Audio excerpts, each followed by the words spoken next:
बाबू तुम ना काना मोर नाम होची सरवणपुर। काना बाहरी छ तमे काना पेंटिंग हेछ मोर नाम होची महात्मा गांधी। केते पाठ पढु छ आई रीडिंग केजी 2।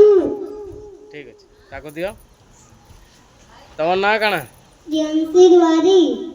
काना बाहरी छ तमे आई एम भारत माता। पाठ केते आछे केते पढु आई छ रीडिंग क्लास 3। ठीक अछि तुम ना काना दिव्यांशी द्वारी। काना बाहरी छ तमे आई एम इंदिरा गांधी। केते पढु छ क्लास 1। ठीक अछि तुम ना काना झांसी रानी। तुम निजन ना काना विष्णुप्रिया। ठीक अछि केते पढु छ कह केजी 1।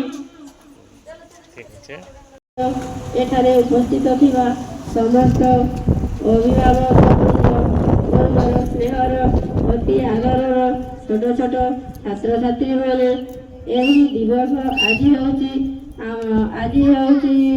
ଅଗଷ୍ଟ 15 ସ୍ୱାଧୀନତା ଦିବସ ଆମ ଦେଶର 80ତମ ସ୍ୱାଧୀନତା ଦିବସ।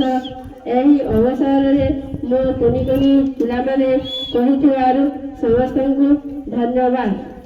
ଆଜି ଏହି ଦିନରେ ଆମ ଦେଶ ସ୍ୱାଧୀନ ହୋଇଥିଲା। 1947 ମସିହା ଅଗଷ୍ଟ 15 ତାରିଖ ଦିନ ସ୍ୱାଧୀନତା ହୋଇଥିଲା।